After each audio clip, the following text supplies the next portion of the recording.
Welcome to the latest Coaches Corner edition. I'm Joshua Jacobs, CEO of College Golf Experience. Joining me today is Armen Kirakossian, men's associate head coach at Arizona State.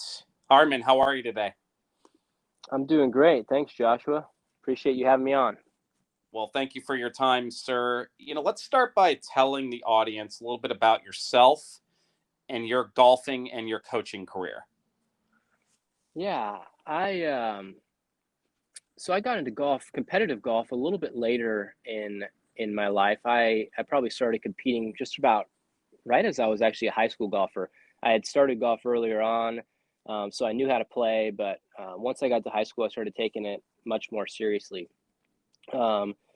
So as you might imagine, starting competitive golf at the age of 14 is quite a bit later than most, especially nowadays. I ended up actually getting an opportunity to play at a Division I school down in South Texas called University of Texas Pan American, and that was great for me. I got a scholarship down there, went down there and actually played every single tournament in my collegiate career for 4 years. So got a lot of experience. Got to live in a whole new state. Growing up in Oregon and then moving down to Texas was a big change. And then after I graduated, we actually had a new AD my senior year, and I started to get pretty close to him. And he always told me, "Hey, I think you'd make a great college coach." And I said, "Yeah, right. I'm going to be on the PGA Tour." And so anyways, fast forward 4 years of kind of playing mini tours and bouncing around, he gives me a call and says, "Well, our coaching job opened up. We would love for you to come back and coach the team." And I took it. And that was my entry into coaching, college coaching. So 1 year, coached there for 1 year and just absolutely fell in love with coaching college golf. And I think at that moment, I really realized that I loved team golf so much more than I did competing as an individual. That's kind of unique. I mean, golf is an individual sport, but for me, I don't know, the team aspect resonated with me. And so when I got back into college coaching, I think that hit me really fast, and that's what I knew I wanted to do.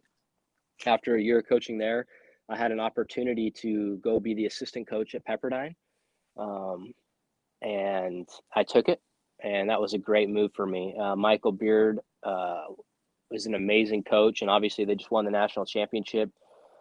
So you can imagine how good he is. So I got to spend 2 years there learning from him and being a part of that culture. And then I got a call from Matt Thurmond at Arizona State, and he said, "Hey, you've been doing some great things at Pepperdine, and we need to do a better job recruiting in California, and I've heard good things about you. Would you like to come over and be my assistant at Arizona State?" And I said, "Absolutely." And so 5 years later, this is going into my 5th year now at Arizona State, and it's been great, loving it, and couldn't be luckier to be able to have worked with Michael and Matt, and now here I am. Quite a run, and if the audience doesn't know, you were honored as the national top assistant coach in 2019. What philosophies helped propel you to that distinction? So I think there's a lot that went into that. I think that, they look at that award as not just a 1 year thing, but a multi-year thing. So I think it was some stuff at Pepperdine that people recognized that I was doing. And then when I came over to Arizona State, kind of carrying that same thing, one of the biggest things then was the recruiting rules were different. And we had a philosophy of just always being there and always, being there in the big moments while recruiting kids. So I just felt like I was always at the tournaments, always there at the right times, and always there for the recruits in those big moments. And I think that, I don't know if you say it built a name for myself or something, but I just feel like everybody was always saying, "Man, you're just always there. You're always out and around." And at that time, there was no limit on the amount of days you could recruit. So I really just poured everything I had into, building a connection with the players and their parents, and being at all the tournaments and making sure really that I was there in those big moments when those junior players, either won a big tournament or had a big final round, or there was something key and important in their coaching or in their golf career I was there, that the coach was there. So that was one of the philosophies I think that really, propelled me quickly kind of amongst the other assistant coaches. And then honestly, I think within the team and the players, just being a guy that they could trust, that they could count on, and just be there for them all the time in the good and the bad. When I first started at Pepperdine, we weren't what they are today. And, it was just being there at practice all the time, helping the guys develop in every single way that they could. And really just giving it everything that we had every single day to make the program a little bit better. And still have that same philosophy here at ASU. Matt and I do everything we can every single day to make the program a little bit better. And, I think hopefully that's what people recognized when, they awarded me the Jan Strickland Award. That's great advice for all the coaches, and congratulations on that accomplishment. Given you started a little bit late in junior golf, what's the one thing that you know now that you wish you knew during your junior golf years? Yeah, I think everybody has, all the junior golfers have this idea that when they have to go and play at Arizona State or at Pepperdine or at Stanford or Texas or Oklahoma State, and while that's a great goal, there's a very finite amount of opportunities, but there is a large amount of opportunities in other places. There's 300 plus Division I college golf teams. There's Division II, Division III NAIA. There's junior college. So there's so many paths to get where you want to go. So I think that, don't limit yourself to just a few opportunities that are very finite. And well, I didn't know the whole landscape. I think that I would advise juniors to learn the landscape more. Maybe you want to go to a junior college. Maybe your heart is set on playing at a certain school, but you can't get there at this moment. Well, maybe you need to go to a junior college and then, prove yourself and then transfer there. I mean, transferring now is so much more liberalized and easy to do that you're not like locked in anywhere you go. So I think try to see everything, try to see all the opportunities and potential opportunities out there. And then, you don't know exactly what your path's going to be. Not everybody has the same traditional path of, hey, I played great in, my 4 years in high school and I got this great scholarship to the exact school I wanted to go. Oh, maybe you go to the junior college and you crush it. And maybe after those 2 years, the school that you might have wanted to go to actually turns out that that wasn't even the place that you wanted to be. And you find somewhere else great to go. I think that's my message, is that there's so many paths out there, and you just don't know. And everyone's path is different. So that's keep your mind open. That's great advice. What attributes in junior golfers do you think carry over to them becoming successful? I think the number one attribute that we look for is guys that tend to win a lot. And I'm not just saying, hey, you got to go win every AJGA Invitational. No, I'm actually more intrigued by the kids that stay locally and play all their local stuff, and they win at their, every level, which may be, when they're 6 years old, and then when they're, in the 10 to 12 division and 13 to 15. And it's, even if it's local stuff and it's not these huge junior invitationals all over the place, those are the kids that generally tend to really excel when they get to college golf. There's something about a kid that's just used to winning all the time that ends up figuring it out, versus the kid that maybe, got it ahead of his skis just a little bit and maybe started playing bigger tournaments. And yeah, he might be playing fine and he's taking top 20 and top 15s. But I really believe there's something about the psychology of a kid that wins a lot that really will determine his success at the next level. What was your favorite part of the student athlete experience? I loved I think I just love like the team camaraderie a lot, and the banter, and just the kind of the friendships. I still, it's so funny that you bring that up, because we actually just, one of our guys from my team just started a group chat like 2 days ago, and he said we got to get the band back together. And these are guys that are all over the world now, and it almost felt like we hadn't had any time apart, and it's been 12 plus years now. And it just was that quick how the group chat fired up and all the old memories came back. I think that's just awesome. And I think that's what you really want to look for, as a recruit. Like,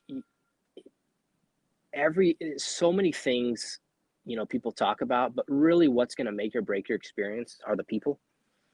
It's going to be your coaches and your teammates. And I just love that. I still love that part about it today with the guys. Like, I think that I'll have relationships with my past players for hopefully a long time, and I hope a lot of the stuff that they experienced in college will, I'll be a big part of those memories. What role do camps play in your recruiting? So it's actually been interesting because the rules have changed now, and we're not allowed to have as much contact or any contact with younger kids. Camps have kind of now been this bridge to allow us to get to know kids on a little bit more of a personal level, at the ages that we might not be NCAA eligible to talk with them or communicate with them. So that's been a nice thing, because in the past we were able to build these relationships over years of time, and now because you can't contact somebody until June 15th after their sophomore year, we've really been kind of handcuffed a little bit on the relationship side of things, where camps kind of can bridge that gap in a way where we might get to spend 2 or 3 days with a 12-year-old kid and really kind of get to know who he is, what he's all about, what does he want. Maybe you have some interaction with his parents a little bit. So I think that's been where camps have been a nice play in the recruiting realm right now. You talk about getting to know juniors at the personal level. How valuable is this for you to get to know them, in addition to just watching them play tournaments and watching their scores? Well, it's huge because, like I just mentioned, my fondest memory is the team camaraderie. Well, that doesn't just happen because you throw 10 random guys together. Like, we only bring in 1-2 guys every single year, and so we need to get it right. And not only do we need to get it right on the golf side, but we need to make sure that we get it right on the personal side. Our culture is huge to the success of our program, and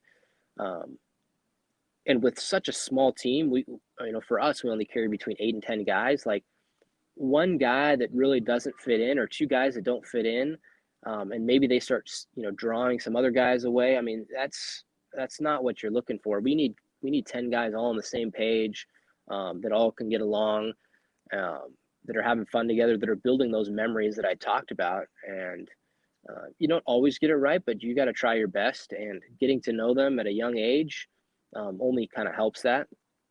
And you're really just trying to find those right fits. I mean, I talk to recruits a lot about fit, and that's really what I'm talking about is your personality going to be the right fit for the coaching staff, for the team, for that university.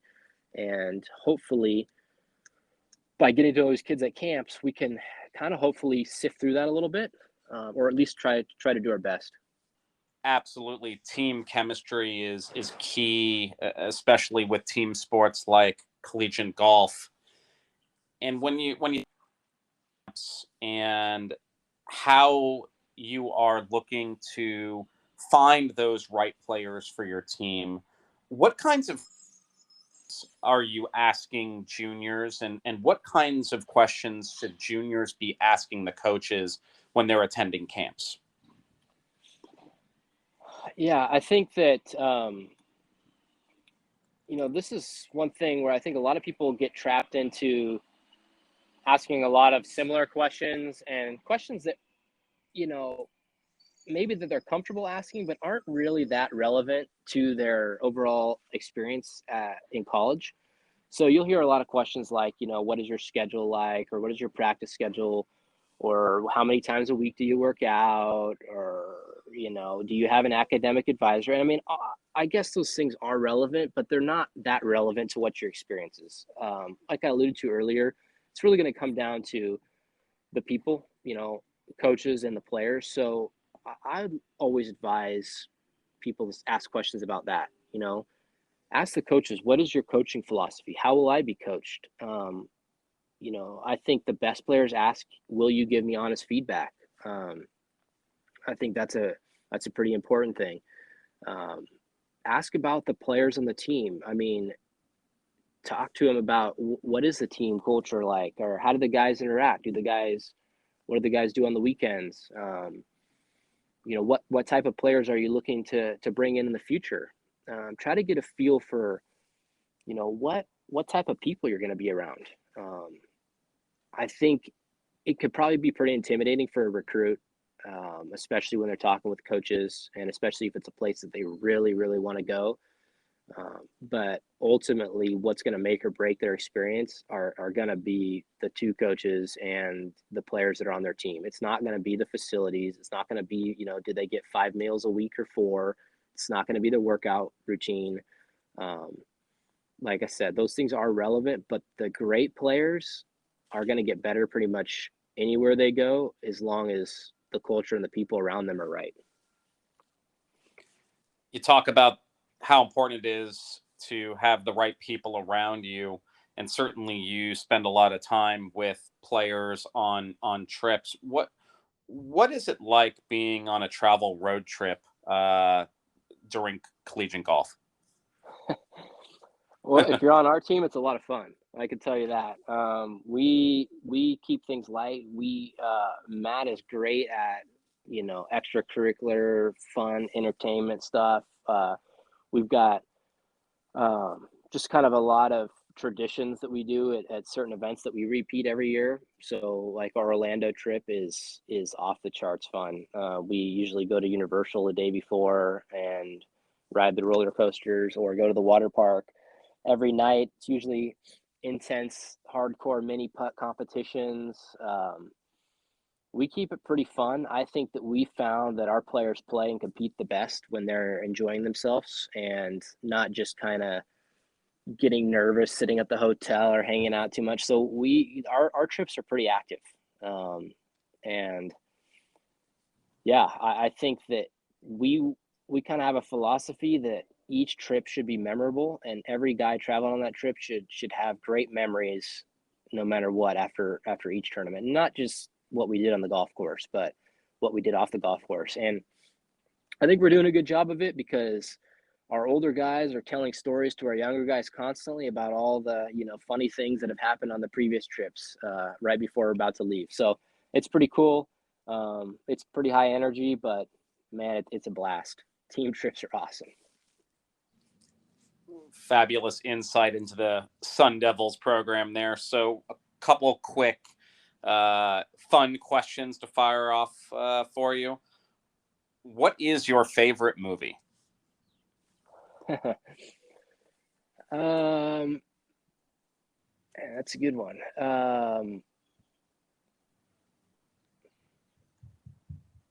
My favorite movie, I think Top Gun might be my favorite movie.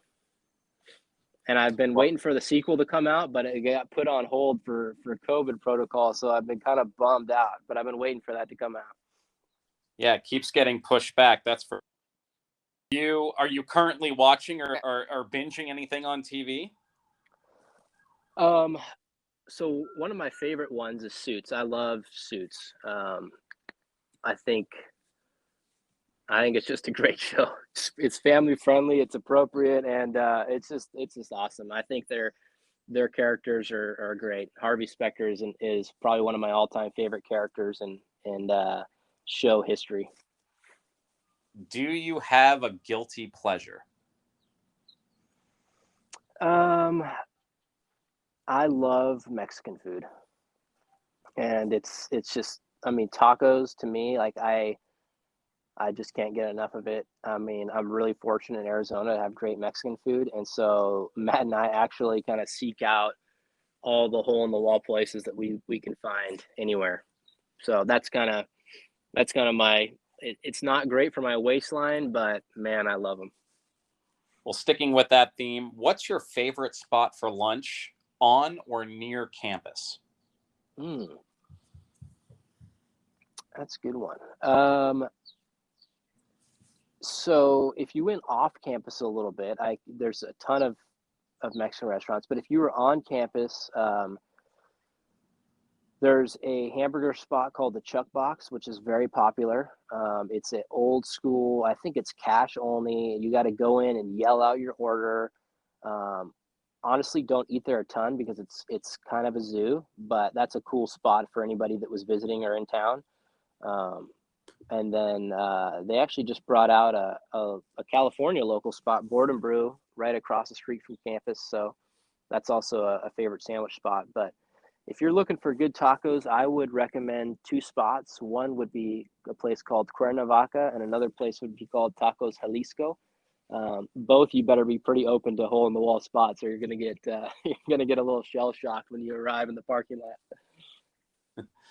Well, Armen, we can't thank you enough for being on this edition of Coach's Corner. We wish you the best of luck during your spring season. I think you're just wrapping up fall, and all the best. And we cannot wait to welcome you to our Las Vegas camp. Cool. Well, I'm looking forward to it and excited for the camp. And thanks so much for having me on.